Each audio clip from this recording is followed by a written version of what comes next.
அனைவருக்கும் வணக்கம். சிறந்த ஆசிரியர்களை உலகிற்கு எடுத்துக்காட்டும் விதமாக சங்கத்தமிழ் இலக்கிய பூங்கா இன்று திருச்சியை சேர்ந்த திருமதி லதா ஆசிரியர் அவர்களை நேர்காணல் காண இருக்கிறது.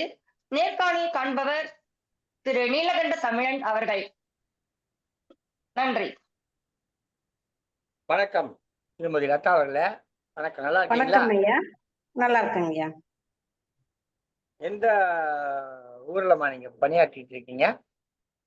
நான் திருச்சி மாவட்டம் ஜியபுரம் அப்படின்ற ஊர்ல உள்ள திருச்செந்துறை அப்படிங்கிற இடத்துல 30/8/2001 முதல் தொடர்ந்து 24 வருடங்கள் ஒரே பள்ளியில் பணியாற்றுகிறேன் ஐயா. மகிழ்ச்சி மகிழ்ச்சி. ஒரே பள்ளியில் 24 ஆண்டுகள் பணியாற்றின பெரிய ஒரு சாதனை தான் அது.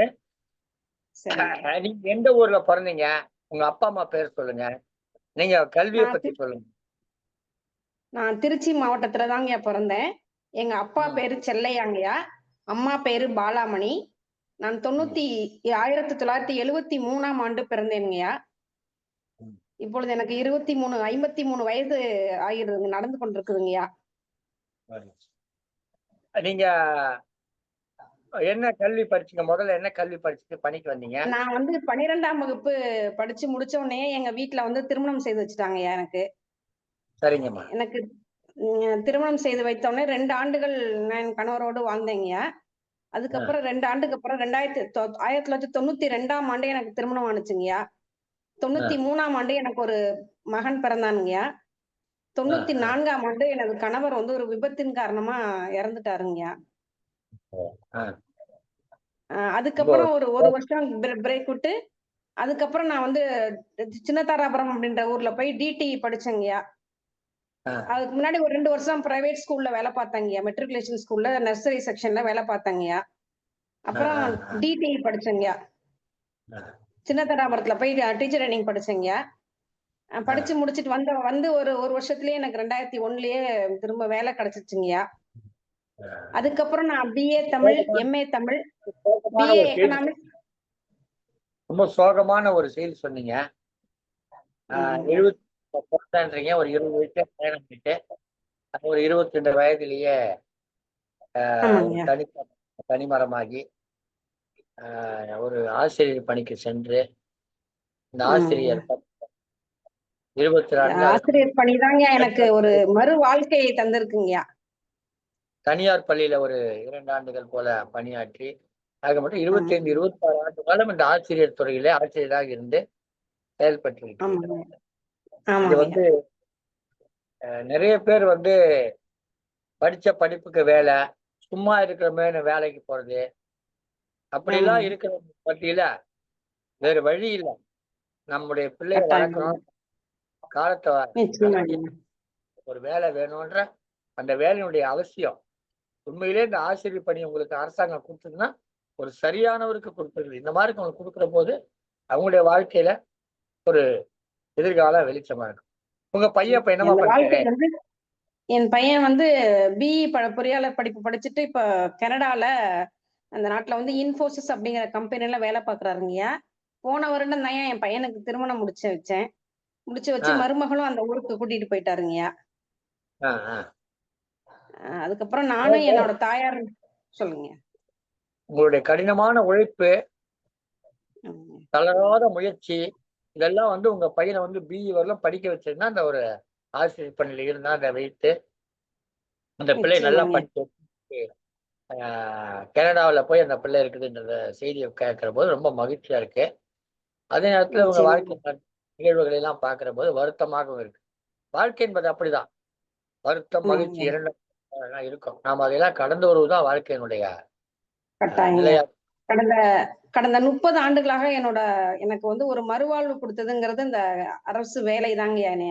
எனக்கு கொடுத்தது எனக்கு ரொம்ப அந்த வேலையை நான் இன்ன வரைக்கும் அதுக்கான நன்றியோட மாணவர்களை நம்மளால முடிஞ்ச உழைக்கும் மாணவர்களுக்கு உழைக்கணுங்கிறதுக்காக உழைச்சு மாணவர்களுக்கான முன்னேற்றத்துக்கு என்ன செய்யணுமோ அதை நோக்கி தாங்க நான் போய்கிட்டு இருக்கேன். எப்பவுமே என்னால முடிஞ்ச உதவிகளையும் மாணவர்களுக்கு நான் செஞ்சுட்டு இருக்கேங்க.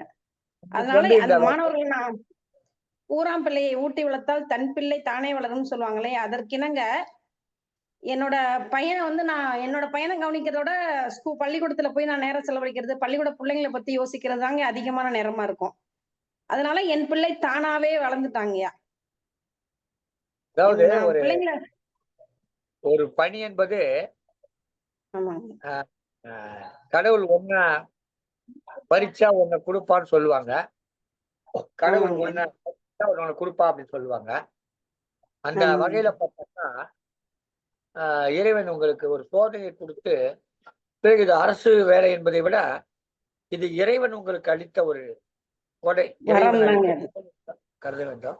நிச்சயமா. இன்னைக்கு பையன் நல்லா படிச்சு பிஇ ஆமாங்க. படிச்சிருக்காரு, பொறியியல் படிச்சு இன்னைக்கு ஒரு அயல் நாட்டுல போய் வேலைக்கு சேர்ந்திருக்காருன்னா, இந்த ஆமாங்க. நீங்க அந்த படிச்ச அந்த +2 வரல நீங்க படிச்ச கல்வி மிக முக்கியமான துணையா இருக்கு. எப்படி ஒரு கல்வி வந்து ஒரு பெண்ணுக்கு உறுதுணையாக கட்டாயங்க. இருக்கிறது மிகச்சிறந்த எடுத்துக்காட்டாக, ஆசிரியராக ஆஹ் மட்டுமல்லாம குடும்பத்துக்கே ஒரு எடுத்துக்காட்டாக இந்த கல்வி இருந்தாலும் அப்படி நிச்சயமாங்க. நீங்க படிக்காம போயிருந்தீங்க வச்சுக்கோங்க, உங்களால அதுக்கு கட்டாயங்க. போயிருக்க முடியாது. இந்த அதான் ஒரு வாழ்க்கைகளை பெண் விட்டு கல்வி கற்றால் அந்த சமுதாயமே ஒரு பெண் கல்வி கற்றால் சமுதாயமே முன்னேறும்னு சொல்லுவாங்க இல்லைங்கய்யா. ஒரு பெண்ணோட கல்வி வந்து ஒரு சமுதாயத்தை முன்னேற்றம்னு சொல்லுவாங்க. உங்க வாழ்க்கை, சொந்த வாழ்க்கையை பத்தி நிறைய செய்திகள் சொன்னீங்க. அதெல்லாம் மனத்தை வந்து ஒரு கல் மனத்தையும் கரைக்கக்கூடியதாக இருந்தது. ஆனா அதே நேரத்துல உங்களுடைய முயற்சியின் மூலமாக நீங்க அடைந்த வெற்றிகளை சொன்னீங்க. அது வந்து விழுந்து கிடக்கிற ஒரு மனிதனையும் தட்டி எழுப்புவதாக இருக்கும். தட்டி எழுப்புவதாக இருக்கும் சொன்னா மிகையாகாது. இந்த சிறப்பு. உங்க பள்ளி 2001 இருந்து திருச்செந்துறை பள்ளியில பணியாற்றிட்டு இருக்கீங்க. திருமதி லதாவுடைய பள்ளி அனுபவங்கள், இந்த மாணவர்களோட அந்த மாணவருடைய கற்றலுக்காக நீங்க எடுத்துக்கிட்ட முயற்சி, அதை பற்றி எல்லாம் சொல்லுங்க. இந்த கற்றல் மேம்படுவதற்காக நீங்க எடுத்துக்கிட்ட முயற்சிகள், அதையெல்லாம் சொல்லுங்க. சொல்றேங்க. நான் 2001ஆம் ஆண்டுல இருந்து அரசு உயர்நிலைப் பள்ளியா இருந்துச்சுங்க நான் பணியேற்கும் போது.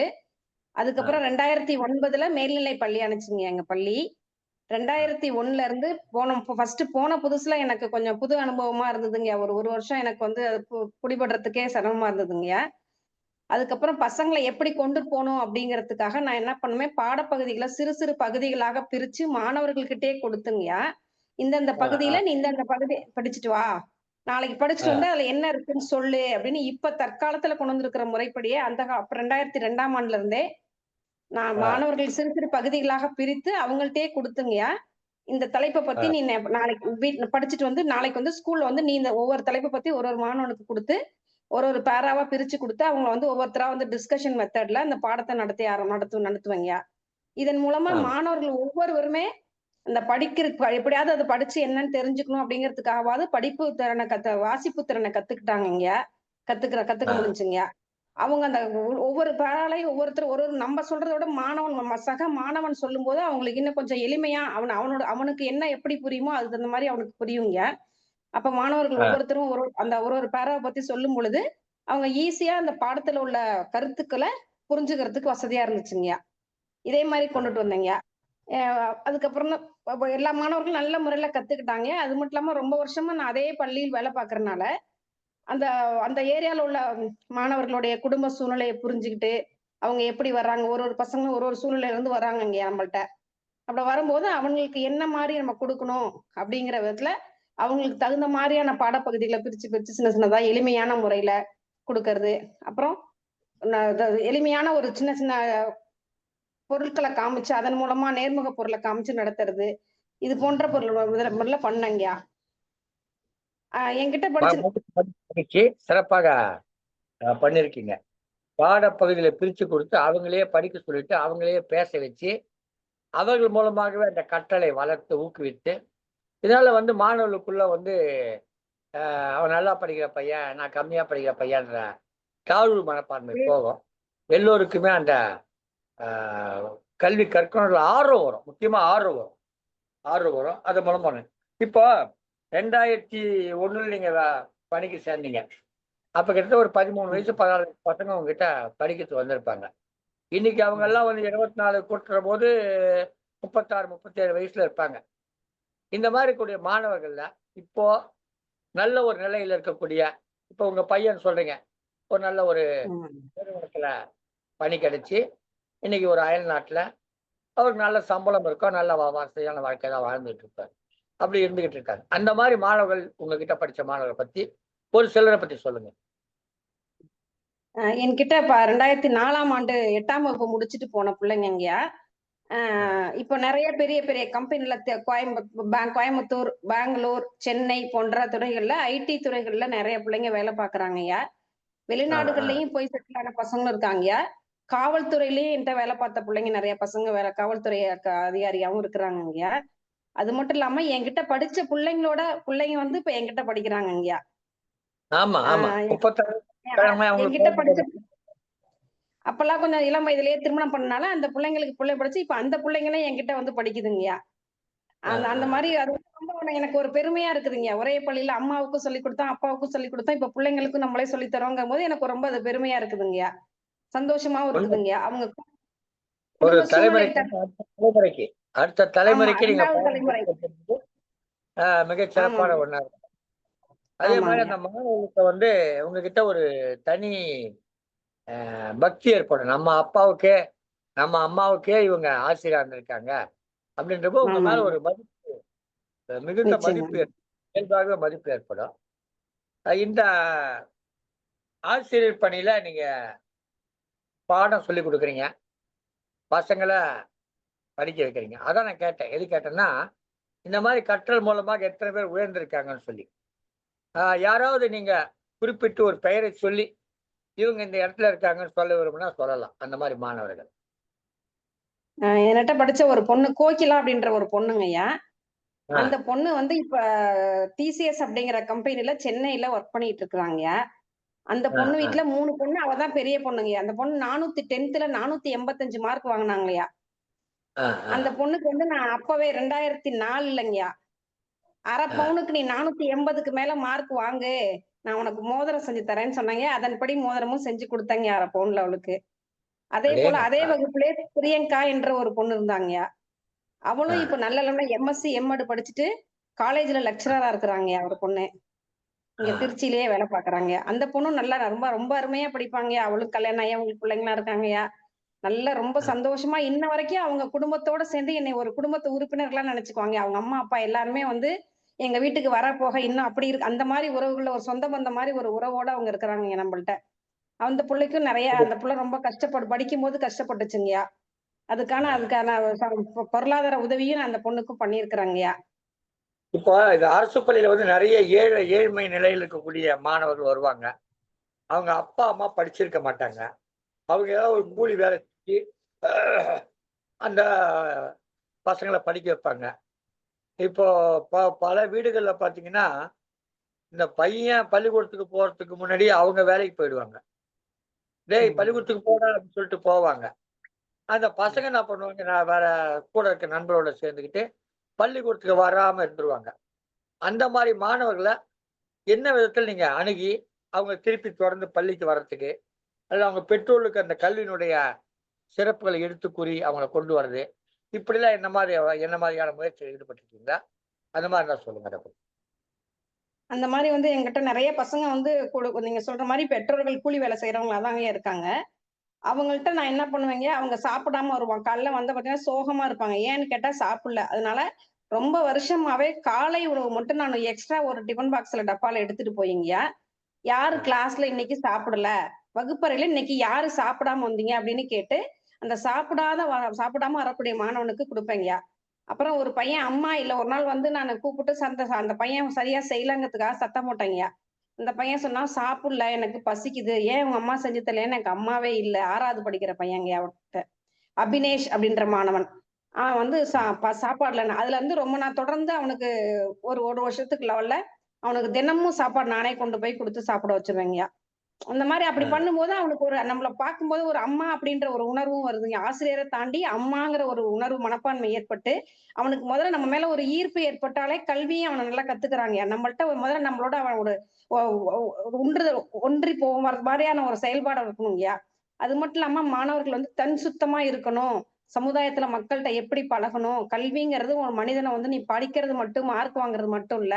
ஒரு மனிதன நல்ல மனிதனா வாழ வைக்கிறதுக்கான பண்பு தான் இதுதான் கல்வி. அதனால அத கத்துக்கணும் அப்படின்னு தினமும் வகுப்பறைக்கு போன உடனே, தினம் 5 நிமிடம்யா அவங்களுக்கு மாணவர்களுக்கு முதல்ல அறிவுரையை சொல்லிட்டு அப்புறம் தாங்க பாடத்தையே நான் ஆரம்பிப்பேன். அப்ப முதல்ல மாணவன் நம்மளோட கண்ட்ரோலுக்குள்ள கொண்டு வரணுங்கய்யா. அப்ப நம்மள பிடிச்சாதாங்க அவனுக்கு அந்த பாடத்தையும் பிடிக்குது. அப்ப முதல்ல நம்மள பிடிக்கிற மாரி முதல்ல அவனுக்கு அவனோட அன்போட, அனுசரணையோட நம்ம நடக்கும் பொழுது, அவன் நல்லா திறனையும் நல்லா கல்வி திறனையும் நல்லா கத்துக்கிறாங்கய்யா. மகிழ்ச்சி மகிழ்ச்சி. இந்த அவினேஷ் என்ற மாணவனை பத்தி சொன்னீங்க. அந்த ஆமாங்க. பையனை சமீபத்தை எப்போ சந்திச்சிருக்கீங்களா? இல்ல இப்ப படிச்சுக்கிட்டு இருக்காங்க. இப்பயே படிச்சுக்கிட்டு இருக்காங்க. என்கிட்ட படிக்கிறாங்கய்யா. இந்த வருஷம் நான் ஓ, அவன் கிளாஸுக்கு போலங்கய்யா. இப்ப படிச்சுட்டு இருக்கு. இப்ப படிச்சுட்டு. ஒரு வருஷம் போன வருஷம் முழுக்க அவனுக்கு நான் சாப்பாடு கொண்டு வந்து குடுத்தேங்கய்யா. இப்ப அவன் வேற ஆஹ், வகுப்புக்கு சென்றுட்டாங்கய்யா. ஆஹ். சரி, இப்ப நெறைய இந்த ஆசிரியர்கள் பள்ளிக்கூடத்துல ஆசிரியரா இருக்கிறீங்க. ஆமா. அப்ப நீங்க வந்து இடைநிலை ஆசிரியர். நீங்க வந்து தமிழ், ஆங்கிலம், கணிதம் இந்த மாதிரி பல பாடங்கள் எடுப்பீங்க. நீங்க என்னென்ன ஆமா. பாடம் எடுக்கிறீங்க? நான் தமிழ், ஆங்கிலம், சமூக அறிவியல் 3 பாடம் எடுத்துக்கிட்டு இருக்கேங்கய்யா இப்போ இந்த வருஷம். தமிழ், ஆங்கிலம், சமூக அறிவியல் 3 பாடம் எடுப்பீங்க. ஆமாங்க. சரிங்கம்மா, நீங்க என்ன படிச்சிருக்கிறீங்க? நான் தமிழ் டிடிஇ முடிச்சேங்கய்யா. அப்புறம் Tamil BA, Tamil MA, economics BA, economics MA படிச்சிருக்கேங்க. பிஎட் படிச்சிருக்கிறேங்க. ஓ, தமிழ் பிஏ முடிச்சு எம்ஏ படிச்சிருக்கீங்க. அதுக்கு எக்கனாமிக்ஸ்ல பிஏ படிச்சு பிஏ எம்ஏ. ஆமாங்க. 2 முதுகலை பட்டம் பெற்றிருக்கிறீங்க. பட்டிருக்கேங்க. பிஎட் படிச்சிருக்கீங்க. ஆனா இன்னும் நீங்க பட்டதாரி ஆசிரியர் ஆகலையா? இன்னும் ஆகலைங்கய்யா. இன்னும் அந்த வாய்ப்பு தரல. ஆமாங்க. ஆனா நீங்க நீங்க படிச்சிருக்க படிப்புக்கு முதுநிலை ஆசிரியராக மாறலாம். ஆனா நீங்க ஆமாங்க. பட்டதாரி கூட வரட்டும். இன்னும் கொஞ்சம் இன்னும் பனிக்காலம் இருக்குது. அதனால நீங்க ஆயிடுவீங்க. மகிழ்ச்சி. இப்போ இந்த பள்ளிக்கூடத்துல வந்து டீச்சரா இருக்காங்க, ஆசிரியரா இருக்காங்க. அவங்க வந்து அந்த பாடங்கள் நடத்துவது, இப்ப நீங்க சொன்னீங்க தமிழ் நடத்துவேன், ஆங்கிலம் நடத்துவேன், சமூக அறிவியல் நடத்துவேன் அப்படின்னு சொன்னீங்க. இதை தவிர இந்த சாரணர் பயிற்சி இருக்கு, அப்புறம் என்சிசி இருக்கு. இந்த மாதிரிலாம் எல்லாம் ஈடுபாடு உண்டா உங்களுக்கு? உண்டுங்கய்யா. நான் ஜேஆர்சி ஜூனியர் இளம் செஞ்சிலுவை சங்கம் அப்படிங்கிற சங்கத்துல 2006ஆம் ஆண்டுல இருந்து ஒரு 15 ஆண்டு காலம் அதுக்கு பொறுப்பாசிரியர் இருந்தேங்கய்யா. அப்ப பல்வேறு மாவட்டங்கள்ல தமிழ்நாடு முழுக்க மாவட்ட அளவுல எல்லா இடத்துலயும் ஒவ்வொரு மாவட்டத்திலயும் ஒரு வருஷத்துக்கு அதுக்கான பயிற்சி வகுப்பு நடத்துவாங்கய்யா. மாணவர்களுக்கும் சரி, அந்த பொறுப்பாசிரியர்களுக்கும் சரி நடத்துவாங்கய்யா. அப்ப எல்லா மாவட்டத்திலும் கிட்டத்தட்ட நிறைய மாவட்டங்களுக்கு எங்க பள்ளி மாணவர்களை அழைத்து சென்று அந்த துறையில அவங்களுக்கு அது சேவை மனப்பான்மையோட இருக்கக்கூடிய துறைங்கய்யா அந்த ஜேஆர்சி அப்படிங்கிறது. அங்க போய் எப்படி நம்ம சேவை பண்ணணும் அப்படின்னு கத்துக்கிட்டு அங்க நிறைய போட்டிகள் வைப்பாங்கங்க அந்த பிள்ளைங்களுக்கு. அதுல மாணவர்களை பங்கு பெற செய்து ஊக்கப்படுத்தி மாணவர்களை பங்கு பெற செய்து அதுல நிறைய மாணவர்களுக்கான பதக்கமும் எல்லாம் வாங்கி கொடுத்துருக்கேங்க. ஒவ்வொரு வருஷமும் அது ஒரு 15 ஆண்டு காலம் அந்த துறையில நான் பொறுப்பாசிரியரா இருந்திருக்கிறேங்க. ஜேஆர்சில செஞ்சிலுவை சங்கத்துல நீங்க வந்து ஒரு 15 ஆண்டு காலம் சிறப்பான பணியாற்றிருக்கீங்க. வேற இந்த அரசு சில துறைகள்லாம் சொல்லுது இப்ப புதுசா, அதுல ஈடுபடுறீங்களா? என்னங்க? அரசாங்கம் திட்டங்கள் இப்ப இணைய வழி கல்வி நிறைய சொல்லுது இல்ல? ஆமாங்க. அதெல்லாம் ஆமாங்க. அந்த இணையவழி வானொலி கல்வி மூலமாகங்க எங்க பள்ளி மாணவர்களை அதுல வந்து அவங்களோட குரல் பதிவை ரெக்கார்ட் பண்ணி அதை வந்து அனுப்பி அதன் மூலமா மாணவர்களுக்கான பதக்கமும் பதிவையும் வாங்கி கொடுத்துருக்கேங்க. போன வருடம் இந்த வருடம் புதுக்கோட்டையில் நடந்த இந்த இணையவழி கல்வி இதுல ஒரு பாராட்டு விழா நடத்தினாங்க ஜூலை 15 அப்ப அதுக்கு அதுல பாராட்டு சான்றிதழ் வாங்கியிருக்கிறாங்க, மெடலும் வாங்கியிருக்கிறாங்க. அப்புறம் சீர்மிகு சமூக சுடரொளி விருது அப்படிங்கிற ஒரு ராஜ திவ்ய பாரதி சமூக நல அறக்கட்டளை அதன் மூலமாக ஒரு சமூக சுடரொளி விருது அப்படின்ற ஒரு விருது ஒண்ணு வாங்கியிருக்கிறாங்க. இந்த ஜேஆர்சிலே ஆமாங்க, சமூக சுடரொளிங்க. மகிழ்ச்சி, சொல்லுங்க.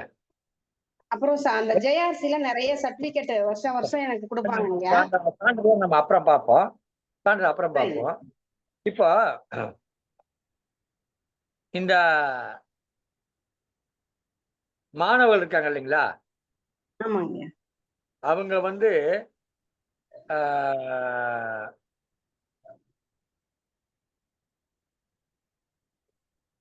ஒரு ஜேஆர்சி சொன்னீங்க, அதே மாதிரி வந்து இது சொன்னீங்க, அது பேர் என்னது, இணைய வழி கல்வி.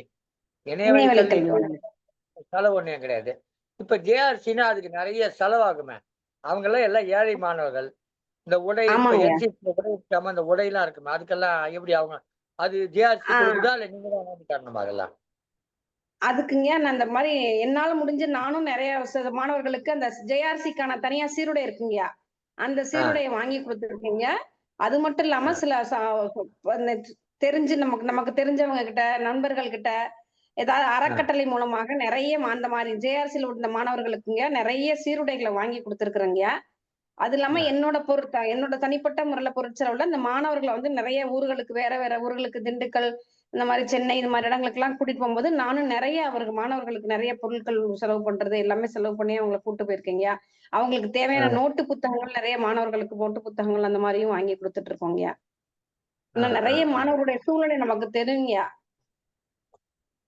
ஒரு அதனால மாணவன்னா அவங்களுக்கு உங்ககிட்ட வர்ற போது ஒரு எப்படி 8 வருஷம் 9 வருஷம் உங்க பள்ளியில படிப்பான். கிட்டத்தட்ட ஒரு ஆமாங்கய்யா. 3 வருஷம் 4 வருஷம் ஏதாவது ஒரு வகுப்புல நீங்க அவங்க ஏதாவது ஒரு பாடம் எடுத்துக்கிட்டு இருப்பீங்க. ஆண்டுதோறும் ம். ஒரு ஒரு வகுப்புக்கு வகுப்பாசிரியரா இருப்பீங்க. இப்ப இந்த மாதிரி உங்ககிட்ட இருந்து கிட்டத்தட்ட 24 வருஷத்துல எப்படியோ ஒரு வருடத்துக்கு 100 பேர்னா கூட 2500 பேர் 3000 பேர் ம். இந்த பள்ளி படிப்பை முடிச்சுட்டு போயிருப்பாங்க. இப்ப முடிச்சுக்கிட்டு இருப்பாங்க. சில பேர் படிச்சுக்கிட்டு ம். இருப்பாங்க. இப்ப இந்த மாணவர்கள் எல்லாம் வந்து இப்படி பாடுபட்டு அவங்களுடைய கல்விக்காக அவங்களுடைய அறிவு வளர்ச்சிக்காக எல்லாம் செய்றீங்க. ஆனா இப்ப பாத்தீங்கன்னா நிறைய பசங்க வந்து இப்ப வந்து பசங்களை வந்து கண்டிக்க முடியாது, கரும்பு எடுக்க ம். கூடாது, திட்டக்கூடாது, சும்மா கையில ஆமாங்கய்யா. அடிக்கக்கூடாது, இப்படிலாம் நிறைய விதிமுறைகள் வந்துக்குது. இப்ப ஒரு 20 வருஷத்துக்கு முன்னாடி மாணவர்களை கையாண்டதுக்கும் இப்ப கையாளுகிற முறைக்கு நிரம்ப வேறுபாடுகள். அந்த வேறுபாடுகள் கட்டாயம். ஆசிரியர்களுக்கு ரொம்ப அந்த சொல்லிக் கொடுப்பது என்பது வெறும் பாடம் சொல்லிக் கொடுப்பதில் அல்ல, அந்த மாணவனை நல்வழிப்படுத்தணும். அதுவும் ஆசிரியருடைய கடமை. அதை பத்தி அந்த அந்த வேறுபாட்டை பத்தி என்ன நினைக்கிறீங்க? அது நான் வேலைக்கு போன காலத்துலங்கய்யா, ஆசிரியர் வந்து ஆசிரியராக இருந்தாருங்கய்யா. இப்ப ஆமா. வந்து ஆசிரியர் மட்டுமல்லாம, பல்வேறு துறைகள்ல நம்ம சிறந்து இருந்தா தாங்கய்யா மாணவர்களுக்கு நல்வழிப்படுத்த முடியுது நம்மளால. அது மட்டும் ஆ, இல்லாம மாணவர்கள் வந்து பாத்தீங்கன்னா, இப்ப வந்து ரொம்ப அவங்களுக்கு நெறைய இந்த இடையூறுகள் நெறைய வருதுங்கய்யா. இந்த க ஆமா. ச கை இடைப்பேசி இது மாரி இடையூறுகள்லாம் நெறைய இருக்கிறனால, மாணவர்கள் வந்து மனச அவங்க ஒருநிலைப்படுத்த முடியலங்கய்யா. அதுக்காக ஆ, தினமும் என்ன பண்றோம், காலைல காலைல டெய்லி கிளாஸுக்கு வகுப்பறைக்கு வந்த உடனே மாணவர்களுக்கு ஒழுக்க பண்புகள் நெறைய சொல்லி தர்றோங்கய்யா கட்டாயம். இப்படிதான் வாழணும் மனுஷங்க. படிப்புங்கிறது 2வது. கல்விக்கு முன்னாடி ஒரு விஷயம் இருக்குன்னா, அது என்னன்னா ஒழுக்கம். முதல்ல மாணவன் எப்படி மனிதனா வாழணும் அப்படிங்கிறதுக்கான பண்பு நலன்கள டெய்லி கொஞ்சம் சொல்லிக் குடுத்துடுறோங்கய்யா. காலைல காலைல டெய்லி சொல்லுவோங்கய்யா. அதையும் மீறி ஆ, சில பசங்க தவறுகள் செஞ்சுக்கிட்டு தாங்க இருக்கிறாங்க. அவங்களுக்கு வந்து ஆ, அவங்கள்ட்ட நம்ம நண்பர்கள் போல நடந்து தான்யா அவங்கள்ட்ட வேண்டியிருக்கு. நம்ம ஆ, ஆசிரியர் போல ஆ. இப்பல்லாம் நம்ம அவங்கள நடப்பண்ணா, அவன் நம்மள ஆசிரியர் மாரி இது பண்ணி மாணவன் வந்து கொஞ்சம் நம்ம கிட்ட கட்டுக்குள்ள வரமாட்டேங்கிறாங்கய்யா. அப்ப ஆமா. நண்பர்கள் போல நம்ம அவங்கள்ட்ட பழகி, அவங்களுக்கான நல்லொழுக்கத்தையும், ஆ, எப்படி வாழணும்? எப்படி இருக்கணும்? எப்படி சுற்றுப்புறத்த எப்படி சுத்தமா வச்சுக்கணும்? என்னென்ன செய்யணும்? நெறைய வீட்ட சுத்தி நம்ம வந்து இனிமே எங்களோட வாழ்க்கையெல்லாம் முடிஞ்சிருச்சு. இனி வரக்கூடிய சமுதாயத்த நீங்க தான் பாதுகாக்கணும். அப்படின்னு சொல்லி அந்த சமுதாயம் நல்ல சமுதாயமா வளரணும்னா, நீ எப்படி வாழணும்? அப்படிங்கிற பண்பு நலன்கள கத்துக் குடுக்குறோங்கய்யா. சுற்றுச்சூழலை எப்படி வச்சுக்கணும்? அப்படிங்கிறதும் டெய்லி வகுப்பறையில ஒரு 5 நிமிஷம் சொல்லிக் குடுத்துருவோங்கய்யா. இது மாரி சொல்றதுனால தான் மாணவர்ட்ட வந்து இப்ப ரொம்ப இடையூறுகள் அதிகமா இருக்கிறனால, அவன் வந்து வகுப்பறையில முதல்ல தெளிவா அவன உட்கார முடியலைங்க. அப்ப அவனுக்கு சிறு சிறு கதைகள் மாரல் கதைகள் ஸ்டோரீஸ் நெறைய இந்த மாரி நீதி கதைகள்லாம் சொல்லி, இப்படிலாம் இருக்கணும், இப்படிலாம் இருக்கணும் அப்படிங்கிறத ஒரு 5 நிமிஷம் கதை மூலமாவும், அந்த அந்த அறிவுரைகள் மூலமாகவும் அவன வந்து கண்ட்ரோல் பண்ணி உட்கார வச்சு தாங்க அடுத்த பாடத்துக்கே நம்ம முடியுது மாணவர்கள்ட்ட. ஆனா ஓரளவுக்கு இந்த 6, 7, 8 வகுப்புகள்ல வந்து கூட ஒரு ஆசிரியர்னா ஒரு பயம் இருக்கும். அவங்க ஆசிரியர் சொல்றத ஆமாங்க. கேட்பாங்க. ஆனா அதுக்கு மேல 9, 10, 11, 12 அந்த மாணவர்களை கட்டுப்படுத்தவே முடியாது. அவங்க பாட்டு வெளியில நிறைய அவங்களால நிறைய இன்ட்ராக்ஷன் நிறைய வருது. நிறைய இடர்பாடுகள். அவங்க கல்வி கற்பதில் நிறைய இடர்பாடுகள் இருக்கு. நீங்க சொன்னது மாதிரி கைபேசி, அப்புறம் மாணவர்கள் சூழல், இப்ப போதை பழக்கம், இதெல்லாம் வந்து மாணவர்களுடைய கல்வி வளர்ச்சியா இப்ப பாதிச்சுக்கிட்டு இருக்கு. அதையெல்லாம் மீறிதான் நீங்க கல்வி கற்பித்தல் முறை செஞ்சுக்கிட்டு இருக்கீங்க. பாராட்டுகள். நீங்க இவ்வளவு ஆண்டுகால அந்த ஆசிரியர் பணியில உங்களுக்கு ஏதேனும் விருதுகள், சான்றிதழ்கள், பாராட்டுகள் எல்லாம் இருந்தா அதை பத்தி நான் சொல்லலாமே, அதெல்லாம் இருந்தா சரிங்க. காட்டலாமே. அதெல்லாம் அந்த ஜேஆர்சின்ற அமைப்புலங்க 15 ஆண்டு காலம் இருக்குங்க. அதுல ஒவ்வொரு மீட்டிங்க்கும் போகும்போது ஒரு சர்டிபிகேட் கொடுப்பாங்க எங்களுக்கு. அதுல கலந்துகிட்டதுக்கான சர்டிபிகேட் கொடுப்பாங்க. அது ஒரு வருஷமும் கொடுத்துருக்காங்க. இது ஒரு இடம் கொடுத்தாங்க ஜூனியர் ரெட் கிராஸ். இது வந்து மகளிர் தின நூலக வார விழால வந்து திருக்குறள் ஒப்புவித்தல், கோல போட்டி போன்ற பல்வேறு போட்டிகள்லாம் வைப்பாங்க. எங்க பக்கம் நான் குடியிருக்கிற ஏரியா பக்கத்துல இருந்து வச்சாங்க. அதுல வாங்கினதுங்க. இது ஜூனியர் ரெட் கிராஸ்ங்க. ஜூனியர் ரெட் கிராஸ்ல ஒவ்வொரு வருஷமும் கொடுப்பாங்க.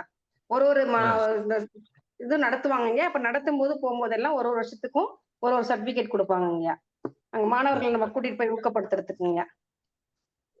15 வருட காலம் ஒவ்வொரு ஆண்டும் ஒவ்வொரு மாவட்டத்துல நடக்குங்க அந்த இது. கொடுத்ததுங்க கோர்ஸ் சர்டிபிகேட்டுங்க. இது வந்து காவேரி காலேஜ் ஃபார் உமன் அப்படிங்கிற இதுல வந்துங்க role of teachers in strengthening human values to the society அப்படிங்கிற ஒரு ட்ரைனிங் நடத்தினாங்கய்யா. அதுல கலந்துக்க சொல்லி பண்ண நான் அப்பயே விருப்பமா கலந்துக்கிட்டேங்கய்யா. எப்படி மனிதாபிமானம், மனித நேயம் எப்படி வளர்த்துறது அப்படிங்கறத பத்தி நடத்துனாங்க. அந்த ட்ரைனிங்ல கத்துக்கிட்டதுக்காக கலந்துக்கிட்டதுக்காக சர்டிபிகேட் கொடுத்திருக்காங்க. இது சர்டிபிகேட்ங்க. அப்புறம் சமூக சுடரொளி விருதுன்னு சொல்லி இந்த இதுல கொடுத்திருக்காங்கய்யா. இது சமூக சுடரொளி விருது கொடுத்திருக்காங்கய்யா. சிறப்பு சிறப்பு சிறப்பு. அருமை. அது என்ன படிங்க, அதை படிங்க. ஸ்ரீ ராஜ திவ்ய பாரதி சமூக நல அறக்கட்டளைங்க. சமூக சுடரொளி விருது இடைநிலை ஆசிரியர் செயலதா தமிழ்துறை அப்படின்னு போட்டுங்க. அவர்கள் துறையில் அவர்கள் ஆற்றிய சீரிய பணியினை பாராட்டி சமூக சுடரொளி விருது வழங்கி சிறப்பிக்கப்படுகிறார் அப்படின்னு போட்டிருக்கீங்க. அப்படின்ற விருது வாங்கிருக்கீங்க. மகிழ்ச்சி மகிழ்ச்சி. இப்போ வந்து இதுவெல்லாம் வந்து நீங்க போய் பண்றீங்க, நீங்க வாங்கிட்டு வர்றீங்க. இந்த மாதிரி உங்க மாணவர்கள் ஏதாவது பண்ணி அதுக்கு ஏதாவது வாங்கி கொடுத்துருக்கீங்களா அவங்களுக்கு அந்த சான்றிதழ்? ஒவ்வொரு வருடமும் இந்த ஜேஆர்சிக்கு எல்லாம் மாணவர்களை கூட்டு போகும்போதெல்லாம் 10 பசங்க 8 பசங்க இப்படி கூட்டிட்டு போவாங்க. அந்த அமைப்புல இருந்த பசங்களை அவங்க அங்க போய் மாணவர்களுக்குன்னு தனியா போட்டிகள் எல்லாம் வைப்பாங்க. கலை சம்பந்தமான போட்டிகள், எப்படி நடந்துக்கணும், ஒழுக்கம் சம்பந்தமான போட்டிகள், எப்படி சுற்றுப்புறத்தை சுத்தமா மாணவர்கள் வச்சுக்கிறாங்க, அந்த மாதிரி பல்வேறு திறன்கள்ல எப்படி சேவை மனப்பான்மையோடு இருக்காங்க அப்படின்ற எல்லா விதமான திறன்களையும் அவங்களை சோதிக்கிற விதமா அங்க போட்டி நடத்துவாங்க அந்த அமைப்பின் மூலமா. அதுல நிறைய மாணவர்கள் நம்ம மாநில அளவிலான போட்டி அந்த கருத்தரங்கத்திலையும் கலந்துகிட்டு போட்டிகள் வாங்கி பிரைஸ் வாங்கி கொடுத்துருக்காங்க. மாணவர்களுக்கு இந்த மாதிரி சான்றிதழ்கள் எல்லாம் வாங்கி வச்சிருக்காங்க. இந்த ஜேஆர்சி இணையவழி கல்வி எல்லாம நிறைய தனியார் அமைப்புகள் அறக்கட்டளை நிறைய போட்டிகள்லாம் இருக்குது. அந்த மாதிரி போட்டிகள்லாம் பங்கேற்கிறீங்களா? அந்த மாதிரி மாணவர்களுடைய கற்றல் திறன், பேசும் திறன், பேச்சு திறன், எழுதும் திறன், வரையும் திறன், இந்த மாதிரி மாணவர்களுடைய திறன்கள் நிறைய பள்ளிகளே இப்ப அரசும் சரி வேற பல்வேறு துறைகளும் சரி மாணவர்களுக்கு நிறைய ஒவ்வொரு விசேஷத்தன்னைக்கும் ஒரு போட்டி வைக்கிறாங்க. அந்த எல்லா போட்டிகள்லயும் என் வகுப்பு மாணவர்களை நாங்க வந்து எங்க பள்ளியில் எல்லாருமே வந்து போட்டி போட்டுட்டு என் பிள்ளைங்க வரணும், என் வகுப்பு பிள்ளைங்க வரணும்னு சொல்லி நாங்க எங்க பிள்ளைங்க மாதிரியே அந்த பிள்ளைங்க வந்தாங்கன்னா நாங்களே அந்த பரிசுகளை வாங்கின மாதிரி ஒரு ஆர்வத்துல மாணவர்களை வந்து ஒரு ஊக்குவிச்சு தூண்டுகோலா இருந்து அவங்களை எல்லா போட்டியிலையும் கலந்துக்கிறதுக்கான செயல்பாடுகளை செஞ்சுக்கிட்டு இருக்கோங்கய்யா. அவங்களுக்கு தேவையான விஷயங்கள் எல்லாம் நாங்களே எடுத்து கொடுத்து தயார் பண்ணி அவங்கள படிக்க வச்சு அதன் மூலமா அந்த போட்டிகளை கலந்துக்க வச்சு மாணவர்களுக்கு நிறைய சான்றிதழ்கள் வாங்கியிருக்கிறாங்கய்யா.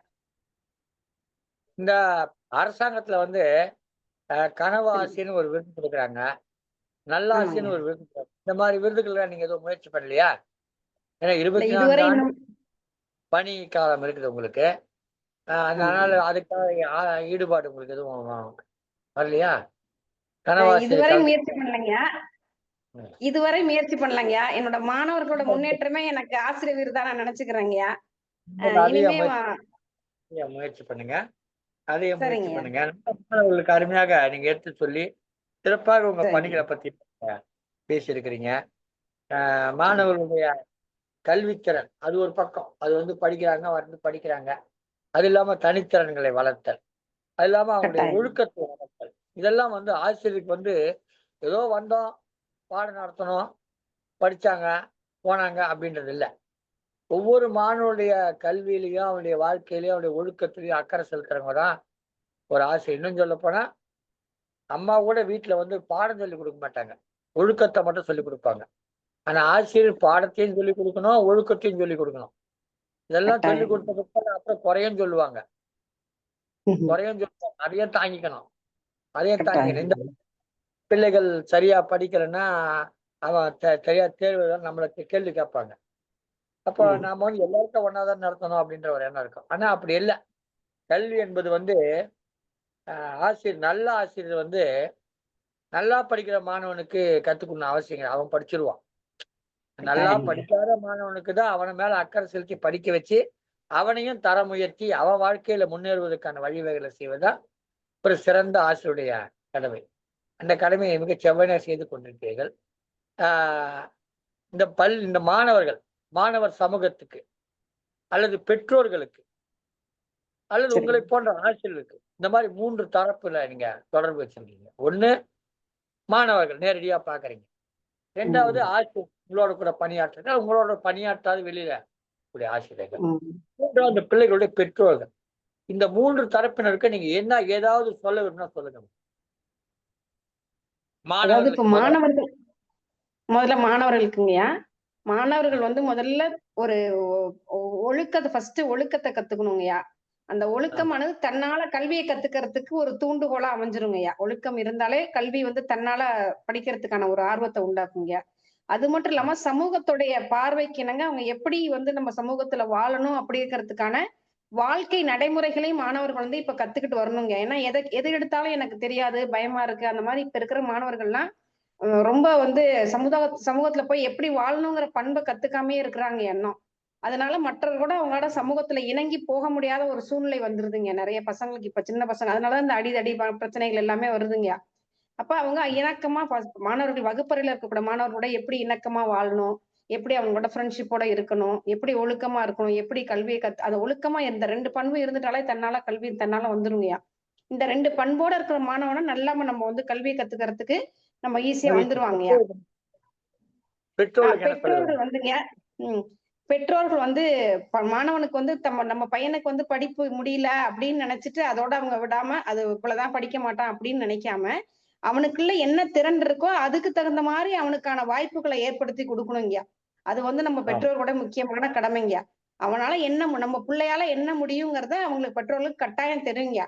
அது தவிர்த்துட்டு என் பிள்ளை அதாகணும் இதாகணும் அப்படின்னு சொல்லி இப்ப சில பேர் வந்து நிறைய பணங்களையும் விரயம் பண்ணி நிறைய இடத்துல அது எல்லா பலவிதமான துறைகளை சேர்த்து விட்டா அவன் எதுலயுமே சிறக்காம போயிடுறாங்க.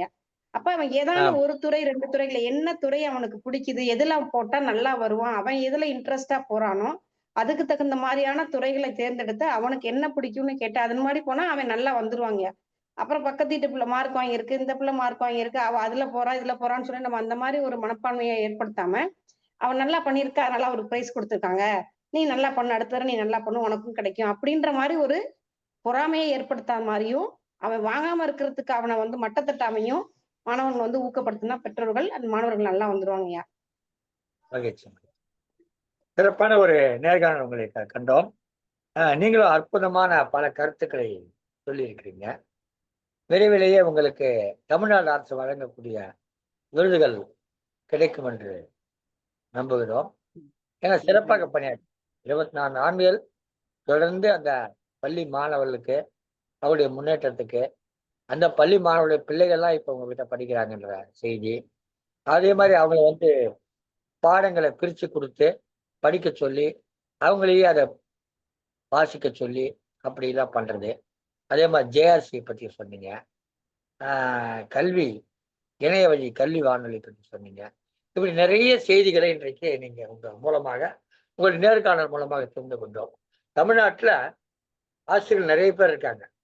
அதுல வந்து அர்ப்பணிப்பு உணர்வோட சில ஆசிரியர்கள் இருக்காங்க. எல்லாரும் அப்படி இருப்பாங்க சொல்ல முடியாது. ஆனா சில பேர் இருக்காங்க. அந்த மாதிரி ஒரு ஆசிரியரை இன்றைக்கு சந்தித்தோம் என்கிற மகிழ்ச்சி கிடைக்கிறது. உங்களுடைய வாழ்க்கையில நடந்த ஒரு சோகம், அந்த சோகத்தை தொடர்ந்து வந்து கிடைத்த உங்களுக்குள் எழுந்த ஒரு வேகம், இந்த சோகத்தோடு விழுந்து விடாமல் ஒரு வேகம், அந்த வேகத்திலிருந்து உங்களுடைய கல்வி தாகம், அந்த தாகத்திலிருந்து உங்களுக்கு கிடைத்த இந்த ஆசிரியர் பணியிலே ஒரு மோகம், இப்படி வாழ்க்கையை தன்னுடைய குடும்பமாகவே அந்த பள்ளி வாழ்க்கையும் குடும்ப வாழ்க்கையும் வெவ்வேறாக இல்லாம வாழ்ந்திருக்கிறீங்க. உங்களுக்கு என்னுடைய பாராட்டுதல்கள். உங்களை சந்தித்தல் மிக்க மகிழ்ச்சி அடைகிறேன். ஏன்னா நிறைய பெண்கள் வந்து இந்த மாதிரி சோகங்கள் வரும்போது விழுந்துருவாங்க. அது விழாம நின்று அதை போராடி வெற்றி கொள்வது என்பது ஒரு பாரதி கண்ட புதுமை பெண்ணாக விளங்குகிறீர்கள். முடங்காமல், எதிலும் முடங்காமல் எந்த ஒரு சூழ்நிலை வந்தாலும் அதை எதிர்த்து வெல்லக்கூடிய ஒரு தன்மை, அதுதான் முக்கியம். அதாவது கடல்ல விழுந்தவன் தண்ணீரை முழுகி சாகரணும் இருக்கான், திமிங்கலத்துக்கு மேல ஏறி தப்பிச்சு வரவனும் இருக்கான். அது அது முதுகு மேல ஏறி உட்காந்து தப்பிச்சு வரவனும் இருக்கான். அதனால வந்து உலகத்துல வந்து எதையுமே எந்த ஒரு துன்பத்தையும் நமக்கானதாக மாற்றிக்கொள்கிற ஒரு தன்மை உள்ளவர் திருமதி லதா அவர்கள். திருச்சி மாவட்டம் திருச்செந்தூரில பள்ளி ஆசிரியராக பணியாற்றி கொண்டிருக்கிறார்கள். அவர்களோடு இந்த நேர்காணல் கண்டதில் மிக்க மகிழ்ச்சி அடைகிறோம். நீங்களும் மகிழ்ச்சி அடைந்திருப்பீர்கள். உங்களுடைய கருத்துக்களை இந்த வலையொலியின் பகுதியிலே பதிவிடுங்கள். இதை தங்கத்தமிழ் தொலைக்காட்சியிலே உங்களுக்கு வழங்கி கொண்டிருக்கக்கூடிய திருக்குறள் தொண்டர் திருமதி சிவகாமி சண்முக சுந்தரம் அவர்களுக்கும், தமிழொலி வானொலி வழியாக வழங்கி கொண்டிருக்கும் தமிழ்வேல் நயனை விஜயன், தமிழ்ச்சோழர் சசிகலா நயனை விஜயன் ஆகியோர்களுக்கும், இதை பார்த்து கொண்டும் கேட்டுக்கொண்டும் இருக்கிற அனைத்து அன்புள்ளங்களுக்கும் எங்களுடைய வணக்கங்களை தெரிவித்துக் கொள்கிறோம். உங்களுக்கு வாய்ப்பு இருந்தால் உங்கள் கருத்துக்களை பதிவிடுங்கள். என்னுடைய தொலைபேசி எண் +91 740 15 741 0 நன்றி கூறி விடைபெறுகிறேன். நம்மோடு இன்றைக்கு கலந்து பல்வேறு கருத்துக்களுக்குரிய திருமதி லதா அவர்களுக்கு நம்முடைய வணக்கங்களை தெரிவித்துக் கொண்டு உங்களுக்கும் வணக்கம் தெரிவித்து இந்த நேர்காணல் நிறைவேற்றுகிறோம். நன்றி, வணக்கம். உங்கள் தமிழ் அன்பன், நீலகண்ட தமிழன், ஒருங்கிணைப்பாளர், தங்கத்தமிழ் இலக்கிய பூங்கா. நன்றி.